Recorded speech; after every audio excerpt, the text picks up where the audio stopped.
নমস্কার। আজকের আলোচনাটা একটু অন্যরকম।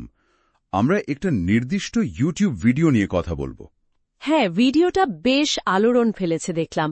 নোবেল বিজয়ী মোহাম্মদ ইউনুস আর বাংলাদেশের টেক্সটাইল শিল্প নিয়ে একটা বেশ বিস্ফোরক তত্ত্ব সেখানে হাজির করা হয়েছে।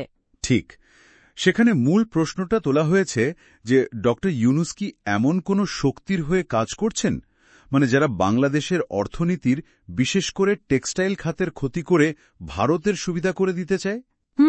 ভিডিওটার যুক্তিটা হল কয়েক দশক আগে নাকি ভারতের তৎকালীন সরকারই তাদের টেক্সটাইল শিল্পকে একরকম ঠেলে বাংলাদেশে পাঠিয়েছিল।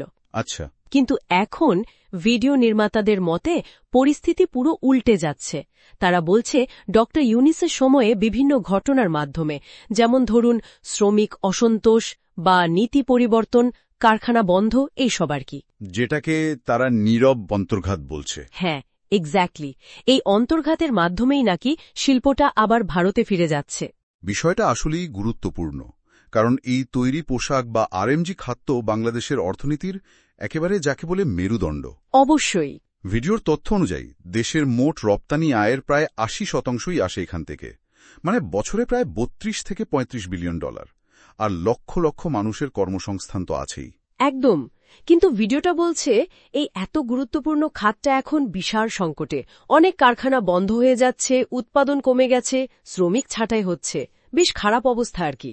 এর সাথে ভারত সংক্রান্ত কিছু বিষয় তো ভিডিওতে উল্লেখ করা হয়েছে, তাই না? হ্যাঁ, যেমন ধরুন ভারত নাকি বাংলাদেশ থেকে পোশাক আমদানির উপর বা ভারতীয় বন্দর ব্যবহারের উপর কিছু বিধিনিষেধ এনেছে। আবার অন্যদিকে বাংলাদেশও নাকি ভারতীয় সুতা আমদানি নিষিদ্ধ করেছে। তো ভিডিওটার বক্তব্য হল এই পাল্টাপাল্টি পদক্ষেপে বাংলাদেশের উৎপাদন ব্যবস্থা ভীষণভাবে ব্যাহত হচ্ছে। ফলে ক্রেতারা সরে যাচ্ছে। হ্যাঁ, ক্রেতারা বাংলাদেশ ছেড়ে ভারতে চলে যাচ্ছে। আর ভারতের টেক্সটাইল শিল্প নতুন করে বেশ ভালোভাবেই জেগে উঠছে।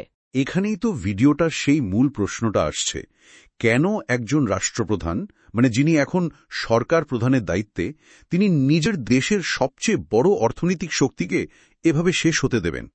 ঠিক। আর এখানেই ভিডিওটার ধারণাটা বেশ চাঞ্চল্যকর। কি বলছে তারা? তারা একরকম ইঙ্গিত দিচ্ছে যে ডক্টর ইউনুস হয়তো বাইরের কোনো শক্তি দ্বারা নিয়ন্ত্রিত। এমনও বলছে যে তিনি হয়তো ভারতের এজেন্ট অথবা একজন ইকোনমিক হিটম্যান। ইকোনমিক হিটম্যান যিনি অর্থনীতির ক্ষতি করেন কিন্তু হয়তো বিষয়টা ঠিক বোঝেন না। অনেকটা সেরকমই। অর্থনৈতিক কৌশল ব্যবহার করে অন্যের স্বার্থ দেখছেন, কিন্তু দেশের অর্থনীতির মূল ক্ষতিটা হয়তো বুঝছেন না বা করছেন জেনেই শুনেই। ভিডিওটিতে তার নীরবতা আর পশ্চিমা দেশগুলোর সমর্থনকেও খুব সন্দেহের চোখে দেখা হচ্ছে। তবে আমার মনে হয় এখানে একটা বিষয় দর্শকদের কাছে একদম পরিষ্কার করে দেওয়া উচিত। হ্যাঁ, অবশ্যই বলা দরকার। আমরা কিন্তু এই পুরো আলোচনাটা করছি কেবল ওই নির্দিষ্ট ইউটিউব ভিডিওতে দেওয়া তথ্যের উপর ভিত্তি করে। একদম। এই যে এত সব বিতর্কিত দাবি বা তত্ত্বের কথা আমরা বলছি, এগুলো কিন্তু সম্পূর্ণ ওই উৎসের নিজস্ব বক্তব্য। আমরা শুধু বিষয়গুলো তুলে ধরছি যাতে শ্রোতারা একটা চালু ন্যারেটিভ সম্পর্কে জানতে পারেন। এর সত্যতা বা এর পেছনের আসল উদ্দেশ্য কি তা নিয়ে কিন্তু আমরা কোনো পক্ষ নিচ্ছি না। না, একেবারেই না। নিরপেক্ষভাবে শুধু বিষয়টা তুলে ধরা। ভিডিওটা তাদের যুক্তি সমর্থনে একটা পুরনো ঘটনার কথাও বলছে, যেমন ১৯৭০ বা ৮০ দশকে ভারতে নাকি শ্রমিক অসন্তোষ আর নীতি পরিবর্তনের মাধ্যমে সেখানকার শক্তিশালী টেক্সটাইল শিল্পকে ধ্বংস করে বাংলাদেশকে সুবিধা দেওয়া হয়েছিল। হ্যাঁ, কংগ্রেস সরকারের সময়ের কথা বলছে তারা। আর এখন বাংলাদেশেও নাকি ঠিক একই রকম পরিস্থিতি। বিক্ষোভ, নীতি পরিবর্তন, কারখানা বন্ধ, এসব তৈরি হচ্ছে যার সুবিধা ভারত পাচ্ছে। একটা সমান্তরাল চিত্র আঁকার চেষ্টা, তাই না? সেই রকমই একটা ধারণা দেওয়ার চেষ্টা করা হয়েছে। কিছু পরিসংখ্যানও দিয়েছে তারা। যেমন বলছে ২০০-র বেশি বড় ব্র্যান্ড নাকি বাংলাদেশ থেকে কাজ গুটিয়ে নিয়েছে বা বন্ধ করে দিয়েছে।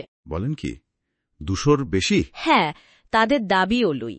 আর যেসব কারখানা চালু আছে সেখানেও নাকি উৎপাদন ৩০% নিচে নেমে গেছে। ফলে প্রচুর শ্রমিক ছাঁটাই হচ্ছে। ভিডিওটা বলছে ঠিক যেমনটা ভারতে হয়েছিল কংগ্রেসের সময়। এই মিলটা কি শুধুই কাকতালীয়?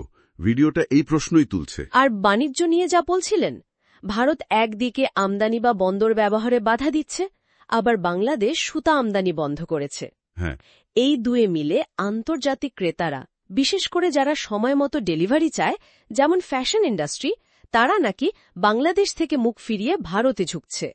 ভিডিওর যুক্তি এটাই। আর এই পুরো ঘটনার মধ্যে ডক্টর ইউনূসের নীরবতা? হ্যাঁ, সেটাই। ভিডিওটাতে এই নীরবতাকে সবচেয়ে বেশি প্রশ্নবিদ্ধ করা হয়েছে। জানতে চাওয়া হয়েছে, দেশের অর্থনীতি যখন এমন অবস্থায়, তখন কোনো দেশের নেতা এভাবে চুপ থাকতে পারেন? এই নীরবতা থেকেই তারা ধারণা করছে যে তিনি হয়তো কোনো বড় খেলার অংশ, জেনে শুনে বা হয়তো অজান্তেই।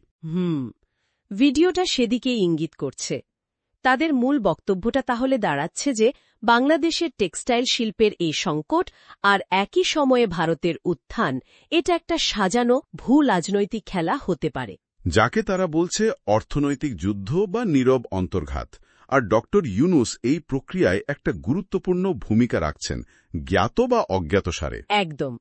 তো আলোচনা শেষ করার আগে ভিডিও শেষ প্রশ্নটা দর্শকদের মতামতের জন্য রেখে যাই। হ্যাঁ, সেটাই ভালো। ভিডিও নির্মাতারা প্রশ্ন তুলেছেন, ডক্টর মোহাম্মদ ইউনূস কি আসলে ভারতের এজেন্ট হিসেবে কাজ করছেন, নাকি তিনি অর্থনীতির মারপ্যাচ না বোঝা একজন হিটম্যান, অথবা দুটোই? প্রশ্নটা সত্যিই ভাবনার।